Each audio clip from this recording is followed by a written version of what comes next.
Is This Normal, Doc? A podcast sponsored by Tanner Clinic. Disclaimer: the information shared in this podcast is for general informational purposes only and should not be considered medical advice. While our podcast will provide helpful suggestions and insights, every individual's health situation is unique. For specific medical advice, diagnosis, or treatment, please contact your personal healthcare provider. Welcome to Is This Normal, Doc? The podcast where we talk about what's normal and what's not with the expertise of our Tanner Clinic providers. I am Hope. I'm your host. And today we have joining me Chelsea. She's my co-host. Chelsea, who are you? Hi, I'm also the marketing team with Hope. It's a party. And our guest today is Dr. Wyatt West. Thank you so much for coming on here and My pleasure. taking time out of your day to talk to us and give us some more information about weight loss and the myths and the normal and not so normal things about it. We'll do it. Dr. West, for the viewers and the listeners, can you give us just a little bit about yourself, how you got to be doing weight loss at Tanner Clinic? Yeah, so I have been I'm a family doctor. I've been practicing for a little over 11 years. And when I first started my practice, I quickly noticed that when people would come in with new problems like diabetes, high blood pressure, things like that, obviously we would treat them with medications. But when they decided to alter their diets, start exercising, the problems either got dramatically better or even went away. And that kind of piqued my interest in weight loss medicine. And so I did some additional studying. I got board certified in obesity medicine. And for the last 8 years or so, I still do family practice, but I do a large portion of my patients are weight loss patients. And it's been really fun. It's enjoyable to watch people get healthier and be successful and even feel better about themselves. So I think a lot of people have questions about how to lose weight in a healthy way. And one of the questions I wanted to talk about was, how do I know what my ideal weight should be? Or, how do you figure out what is your ideal weight, where you are the most healthy, I guess? Yeah, absolutely. So it seems like it should be a really easy question, right? Like medicine should have figured this out by now of you plug in some things and then that's your healthy weight. But it's not actually that simple. So the way I like to think about it, when you were born, there was a healthy weight for you to be. Yeah. And then when you were 10 years old, there was a completely different healthy weight for you to be. And then when you're 20, it's different. But a lot of us feel like we get stuck there. Like that's our healthy weight. Yeah. When we're kind of at the peak of our lives. But the reality is that from 20 to 30, our weight changes. And from 30 to 40 and on and on and on until we're 95 and we die, right? So I hope I live until that's right. So there are a lot of healthy weights, and most people, when they start looking, they'll look online and they'll find something called a BMI, which is called the body mass index. And basically, this is a calculation that you plug in your height, you plug in your weight, and it gives you a number. And it says a healthy weight is between a BMI of 20 and 25. And that's true for large groups of people. But when we get down to the individual, it can be very different. Your healthy weight might be totally different from another female your same height. And so what I like to do is I like to gather a lot more information. So we get lab panels to see if you're metabolically healthy. We check your blood pressure. Is your blood pressure normal? We find out if you have diabetes or prediabetes or fatty liver disease. And all these things can be better indicators if we are healthy. Yeah. Also, you can just think about your exercise tolerance. Can I go out and exercise moderately and feel okay, right? And if that's not the case, you might not be at a healthy spot for you. And we gather a lot more information. And there's even a lot of additional testing you can do. There's a thing called a DEXA scan that gives you it tells you what your bone mass weighs and what your muscle mass weighs and all those other things. So there's a lot of testing that you can do to see if you're at a healthy weight. And then what we try to do is we try to help people incrementally get closer and closer to what would be ideal for them. How do you know the best exercise and diet plan for yourself or for each person? That's a great question and a really common question. A lot of people, when they ask that question, they want to know actually what's the best exercise program? What's the best diet? And the answer is it depends, just like everything else in life, right? So if you wanted the short answer would be, what can you stick with? That would be the best one for you. So there have been a series of studies that have been done. There's using a lot of different methods to try and tease that out. There's a pretty well-known study several years ago that took a bunch of people and it put them on 4 different diet plans for a whole year. And then it tracked their weight loss. And the diet plans were really varied. So one was a very low carbohydrate diet, and one on the converse was a very low fat diet. One was just a low calorie diet, and one was kind of a Mediterranean style diet. And at the end of the study, when they plugged in all the averages and the data they collected, everybody lost exactly the same amount of weight, and there was no difference. And so, really, if you think that never eating bread again for the rest of your life sounds horrific, well, then maybe a keto. I do. Yes, yeah, me too. Yeah, maybe a keto diet isn't for you. What we try to do is we try to find something that's maintainable and sustainable, and that's the best predictor of your success. We've found some general principles. Typically, we need to increase our protein a little bit. We need to decrease our carbohydrate a little bit, especially the carbohydrate that comes without good stuff like fibers and nutrients, and the high sugar foods.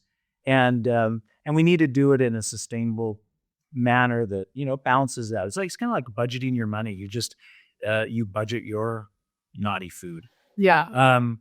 And exercise is the same way. We have cardio type exercises and we have weightlifting, strength training type exercises. Well, if you just absolutely hate CrossFit and every time you show up in the morning, you sit in your car, hope no one sees you, and then you drive away. Well, that's what you're gonna work out. Like, if it doesn't feel like I'm not working out. I might have given that example because I might have done that before. Well, then, maybe CrossFit's not for you. But if you get excited about going on a hike, if that's a peaceful, serene place for you, a place where you almost just meditate, doesn't even feel like exercise, maybe you should hike a lot. And that's kind of what we try. We try to balance it. Everybody needs a little bit of strength training. Everybody needs a little bit of cardio. Yeah. The mixture and the type, it's really independent on the person. And discovering that not only is the best way to find something that's maintainable for the long run, but it's also really fun. Yeah. Yeah, I agree. I feel like if I am trying to do something that someone recommends for me, but I hate doing it, I'm never going to do it. Sure. Like, I will maybe go for a week and then I'll quit because I hate doing it. I love like Zumba, things like that, where it doesn't really feel like you're exercising, but you're getting the cardio in and it feels like more fun. So I feel like you just have to find what's best for you. Yeah, absolutely. A lot of people love dancing, and that's great. It's fantastic.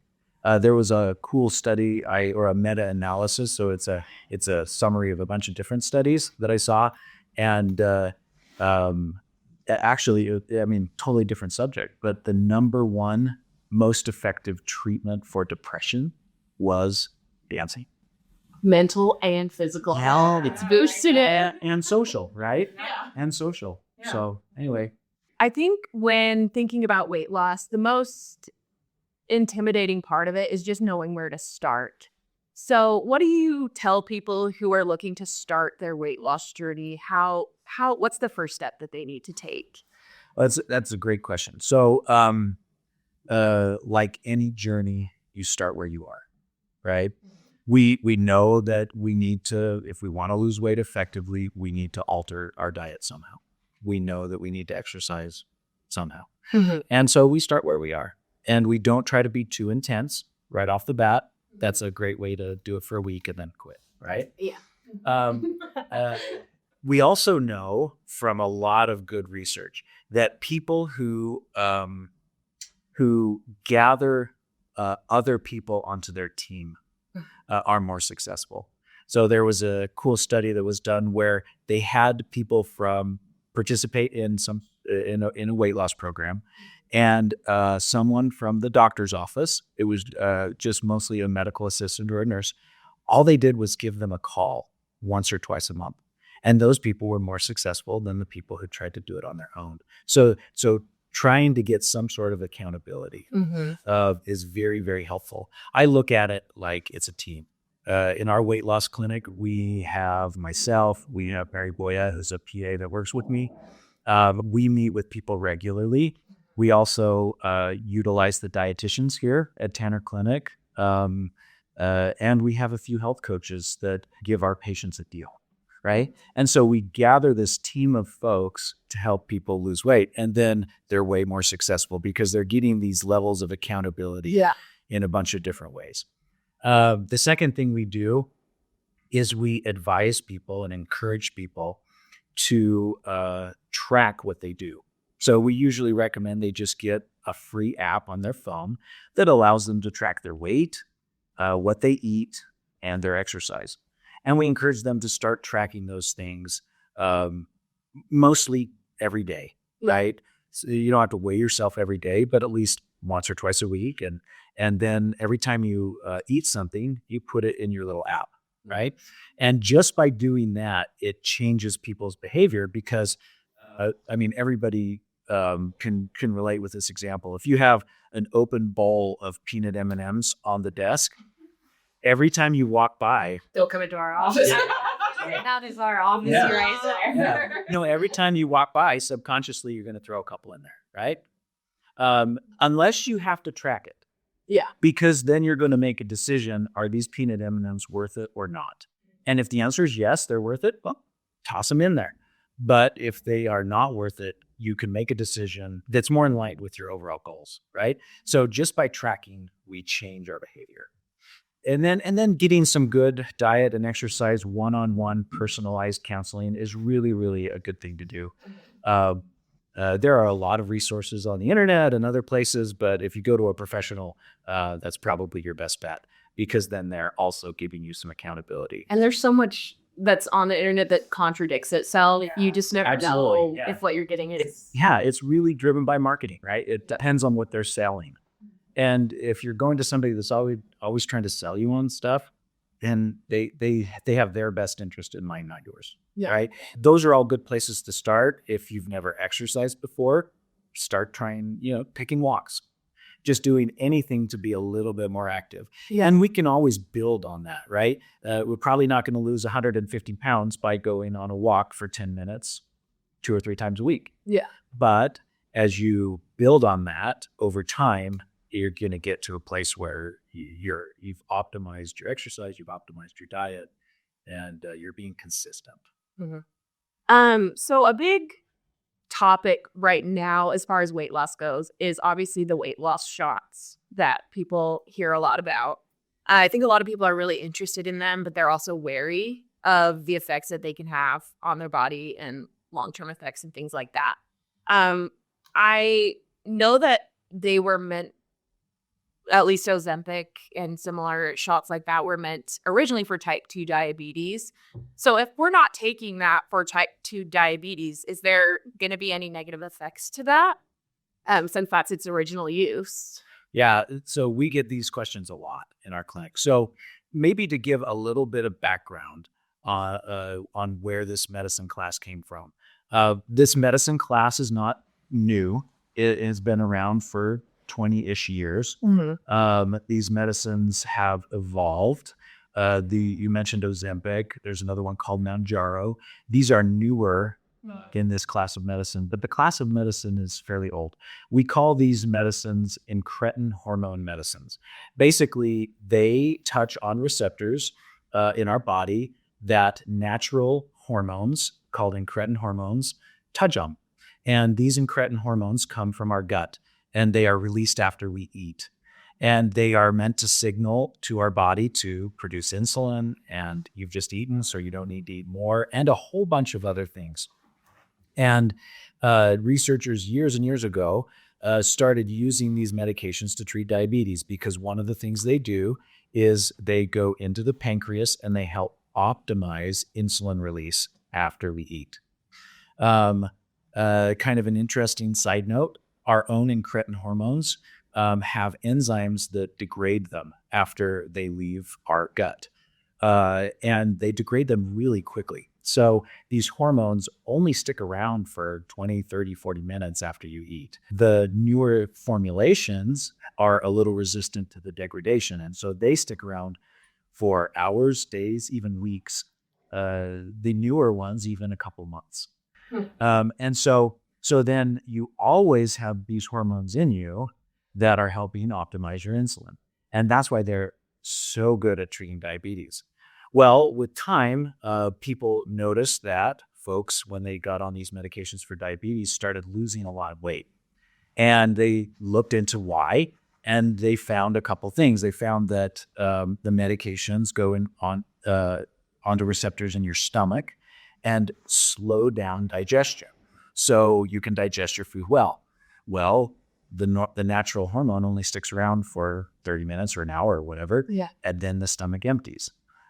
These stick around for a long time. So basically, food would go in your stomach and stay there for a long time. So you feel full a lot longer than you normally would.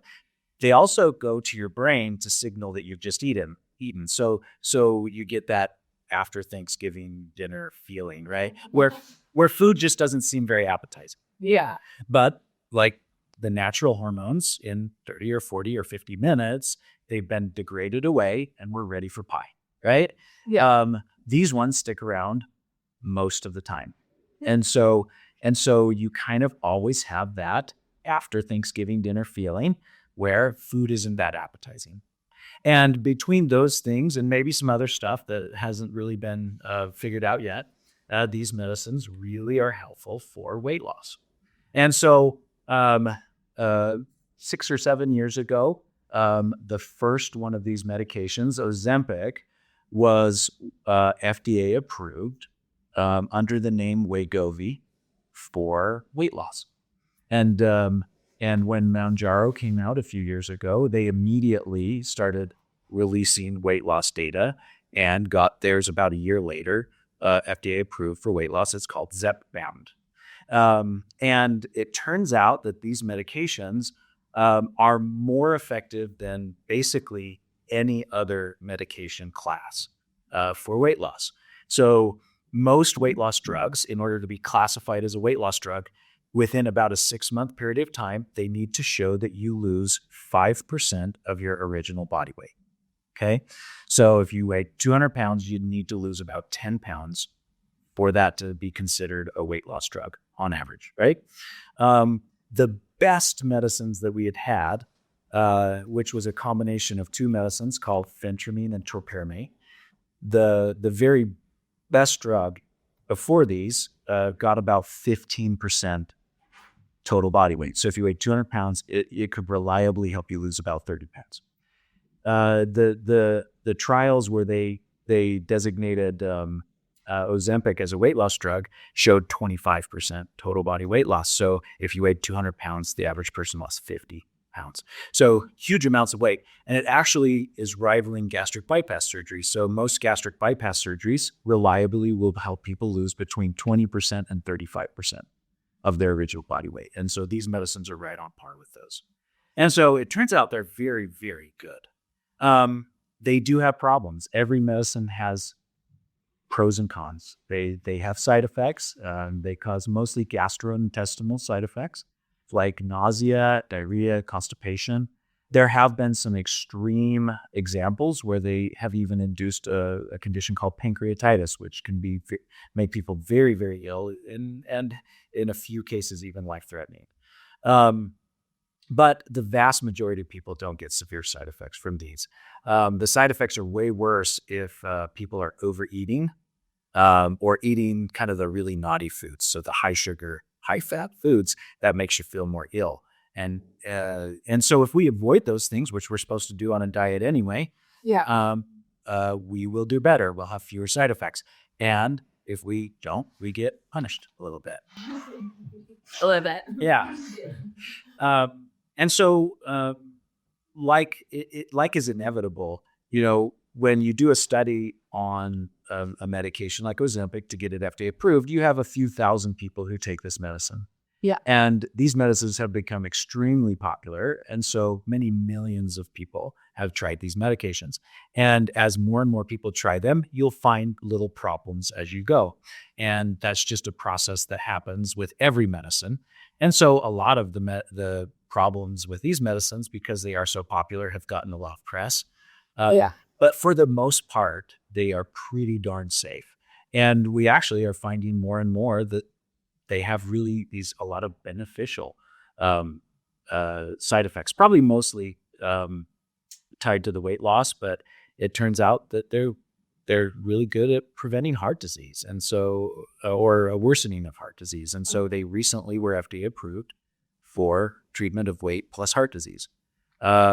They help with sleep apnea, and so they've got that approval there. And they're getting a whole bunch of other approval. It seems like there's something new coming out all the time with these medicines, and so it turns out that they're turning out to be a really good medicine class, probably very, very effective for the majority of people. It sounds like it for sure. Yeah, it's really kind of revolutionized the way we do weight loss medicine. Sometimes I feel like when people hear, about something that seems like it's this effective, that it almost seems too good to be true. So I think that's probably why people have so many questions about it, is like, is it too good to be true? So yeah, thank you for clearing up some of those. Yeah, absolutely. Yeah, and a lot of people kind of they think about the old fen-phen, and they're almost like they're waiting for the shoe to drop. They're waiting for us to find the big problem with these, and we have found some problems with these. That's clear.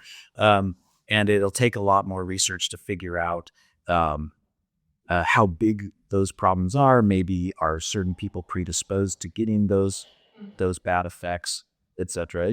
It's a process of time. Yeah. And we're all the little guinea pigs for these drug companies. Is it normal to experience long-term effects from weight loss medications such as hair loss, other things like that? Yeah, so there are some long-term effects of these medications that have been discovered, and probably more that will be discovered in the future that are not so great, right? We talked about good effects of heart disease and other things, and there are some downsides. So one of the main problems that we worry about most with these medications is that whenever we lose weight, we lose a portion of that weight, usually about 25% of the weight that we're losing is actually muscle loss rather than fat loss. And some studies have even suggested that the muscle loss with these medications can be as high as 40% of the weight we're losing. So that poses a big problem. The way we tried to counteract that problem is when people go on these medications, we let them know that this is a potential problem, and then we give them two potential solutions. So whenever we're restricting nutrition, our body needs to go to our stored nutrition to get what it needs, right? And if we are not eating enough protein, then our bodies are going to go to our muscles. And so if we are eating enough protein, it should protect our muscle from that effect. And so we typically ask people to eat a moderately high protein diet. And that's defined in a lot of ways. Typically, if you take your current body weight and divide it by 2, that's about the minimum number of grams you should shoot for every day. So if you weigh 200 pounds, you should eat a minimum of 100 grams of protein a day. And that can be very, very helpful. Yeah. Okay. The second thing we know is that when we're getting good protein intake, it stimulates our muscles to grow. But if we are exercising those muscles, then they're going to grow even more. And so we really stress with our patients that they should at least, at a very minimum, do some sort of weightlifting exercise 2 days a week, preferably 3, but at the very minimum, 2 days a week. And that way we can protect the muscle. Now, you mentioned hair. That's a really common one, and one that women worry about. I was going to say, Yeah. I think all women probably worry Yeah. about their hair sometimes. It's a little more dramatic for us. Yeah. Women. Yeah, they're getting thinner. They love that. But then every time they wash their hair, handfuls are coming out. Yeah. So it turns out that when you lose weight, that's stressful on our bodies. And any stress can induce hair loss. So even somebody will go through a divorce and they'll start losing hair. Somebody will have a big change of life or whatever, they start losing hair, right? And weight loss is the same. It often happens after people get gastric bypass surgery. Their hair gets really thin. We say hair loss. It's actually probably not hair loss. It's more like hair turnover. So we lose a lot of our old hair, and then you'll see these little sprouts of new fine hair coming out. We know that but it'll take 2 years, but it'll get back to where it was.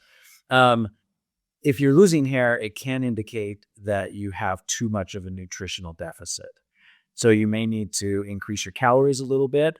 I usually stress protein because protein will stimulate hair growth. And then there's some vitamins like biotin.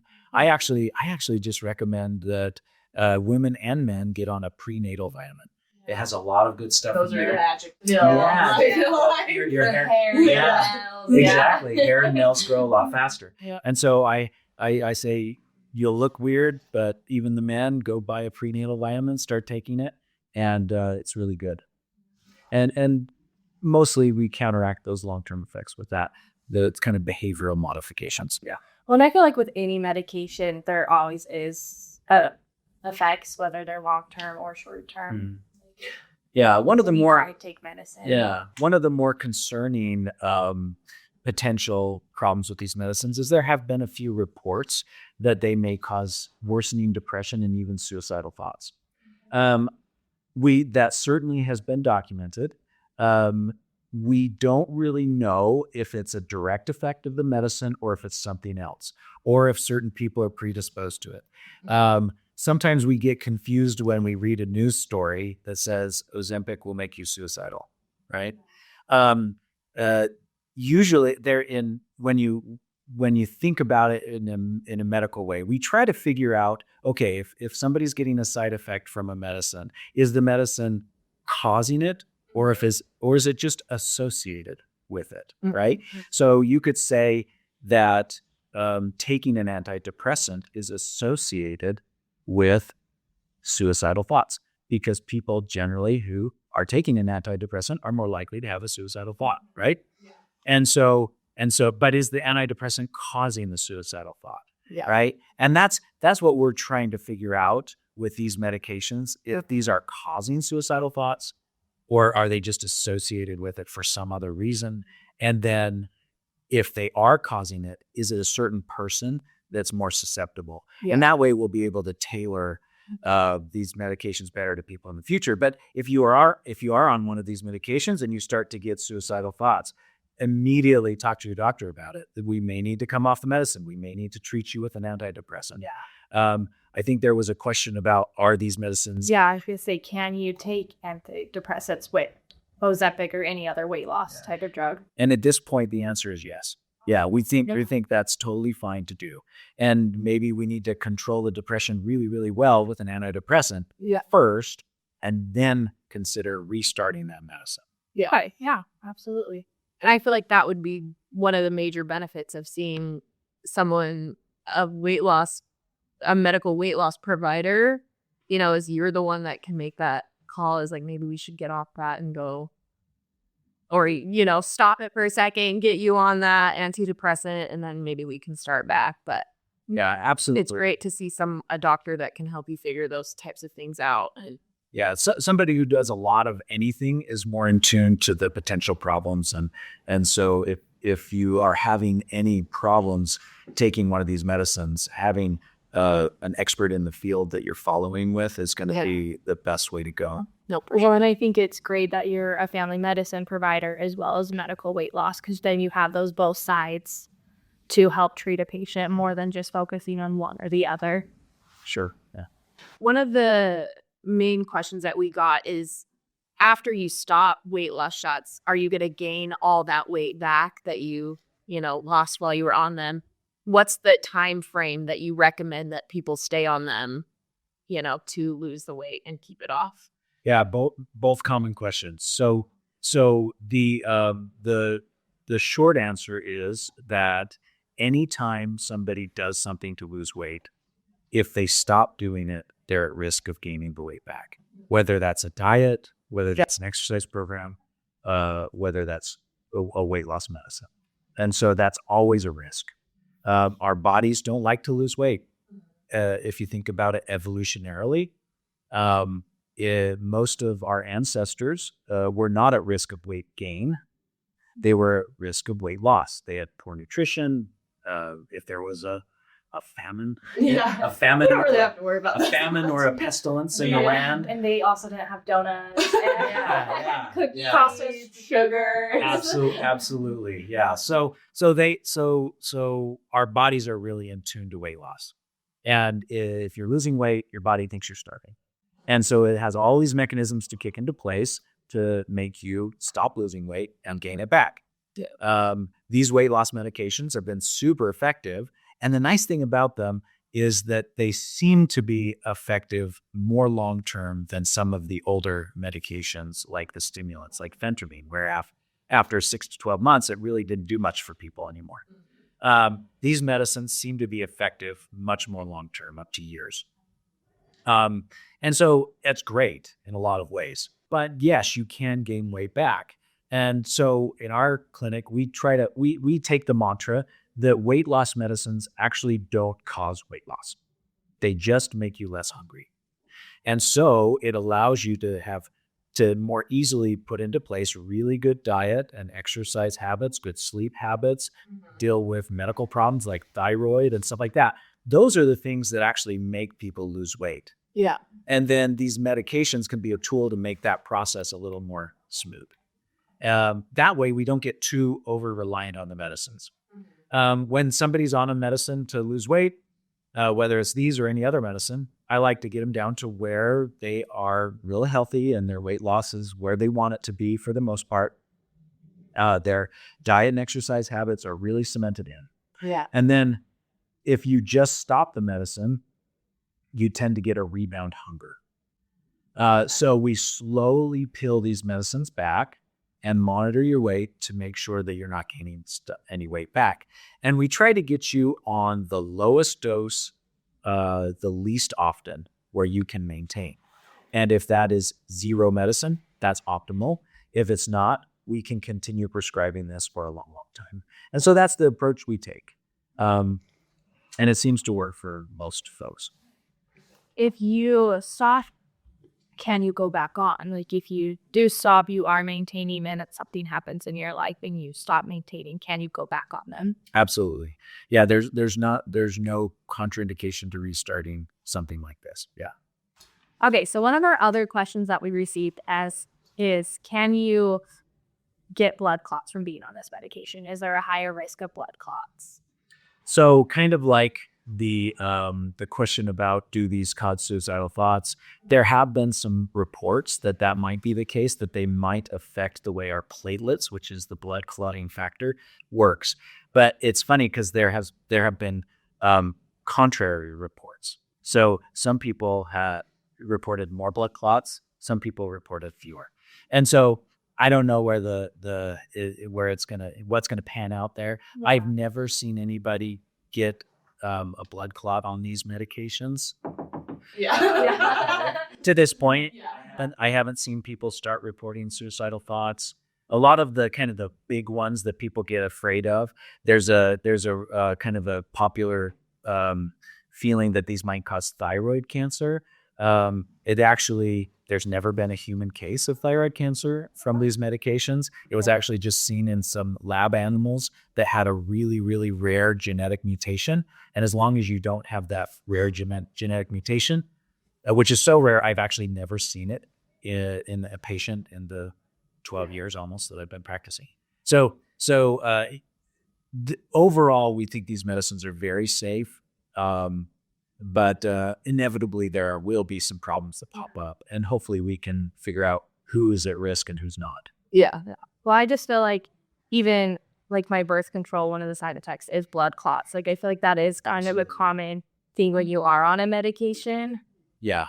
Yeah. So these, if they do cause blood clots, it's certainly a lower risk than a hormonal birth control or something like that. Yeah. Awesome. One of our last questions that we received is, what is the cost of Ozempic or something similar, and do insurances ever cover them? Common question that we get all the time. So the answer is that these medications are quite expensive. If you looked at the raw cash price, if you just went to a pharmacy and said, I want to buy Ozempic and here's a prescription from my doctor, and your insurance doesn't authorize it, the raw cost could be anywhere between $1,200 and $1,700, $1,800 a month. So out of most people's budget. There have been online coupons. These are not reliable. They change from time to time. But in general, you can get it bought down to the $600 to $700 a month range. Again, a little pricey for most folks. There are some insurances that do pay for them. Now, if you have type 2 diabetes, not type 1, but type 2 diabetes, and you fit a certain criteria, most insurances actually will pay for either Ozempic or Mounjaro. And if you are a type 2 diabetic, you do need to lose weight and you're interested in losing weight, there are not very many good reasons why you should not talk to your doctor about one of these medicines, okay? Because they are so effective both for the weight loss, but also for controlling your diabetes. Just for weight loss, there are some insurance programs who do pay for it. It's a special rider that your employer that provides the insurance has to buy. As time goes on, there are some more indications that are coming out. So some Medicare plans are paying for weight loss with these medicines if you have heart disease. With time, there will be more indications. For right now, though, most plans are not paying for these medicines. We probably should talk for just a minute about compounding pharmacies. That's a common way, probably the most common way to get these medications if your insurance does not pay for them. Compounding pharmacies are a type of pharmacy that are licensed to take raw ingredients of medications and mix a preparation for you personally. Okay. These pharmacies, there is not a lot of regulation or oversight. They are not FDA regulated in any way. They're mostly just state regulated. And so it's kind of the Wild West a little bit, where you can get a really great product or a really bad product. And these pharmacies have found that, with how popular these drugs are, they're popping up all over the place. And so it's really, really important that if you are going to get these medicines from a compounding pharmacy, you have to trust who you're getting it from. Yeah. What I typically do before I will prescribe to a compounding pharmacy is I only prescribe to in-state pharmacies. There are some national pharmacies that you can get these from, and probably they're fine, but I just don't know. Yeah. I will sometimes just call and talk to the pharmacist and find out kind of who they are and what they're about. Yeah. There is the state of Utah has a website called DOPL, DOPL, the Department of Professional Licensing, and you can go look up their pharmacy and see if they have complaints or problems. And so I only prescribe to pharmacies that have no complaints with the state DOPL system. And then I prescribe to the same pharmacies over and over so that I get a lot of good experience with those pharmacies. And so far, when I prescribe to a compounding pharmacy, we've had really, really good results. Normally, these medicines are still under a patent. Okay. And the only reason compounding pharmacies are allowed to make these is because under the FDA, there's a provision that if a very important drug is having shortages, significant shortages, and there are not good alternatives, then compounding pharmacies, even if they're under patent, can produce those drugs. And right now, the compounding pharmacies are okay to produce the base chemical of Ozempic, which is called semaglutide, and have been able to with the base chemical of Mounjaro, which is called tirzepatide. Although there have been some changes with that, and tirzepatide may be harder to find in the future. But anyway, a lot of people get it from compounding pharmacies. A lot of people just go to an online provider and fill out a questionnaire, pay some money, and get a medicine. That really makes me nervous because you just don't know what kind of quality you're getting. Well, and I feel like that's where a lot of myths can come into, is when people are getting medicine not from their actual doctor that is weight loss certified, and then no one's checking in on them. They're just doing random doses, and that's probably where a lot of the issues come a step from. Yeah, these medicines are very potent, and so then they have potent problems. And so you just need to know where you're getting it, who you're getting it from, and that the person that's prescribing it is following you medically Yeah. and is really familiar with the medicine, so they know the pros and cons and the early warning signs. Thank you so much. I appreciate you coming and bringing so much of your knowledge to not only our patients, but also to me. I feel like this was something obviously everyone wants to be the healthiest that they can be, but it's so great to hear from someone who's like certified medically in weight loss and knows the risks of, the things that people are really interested in right now, which is weight loss shots. If you are listening and you are curious and want to become healthier, lose weight, be the best version of you, I really highly recommend making an appointment with one of our medical weight loss specialists. Dr. West is seeing medical weight loss patients at this time. So please call our appointment line if you are interested in making an appointment with him. And then go ahead and keep up with our social media. That is where we are going to have you guys submit questions for all of our doctors. So just like we had questions today for Dr. West, we will do that in the future. So make sure you follow us to ask your questions and get your answers to them.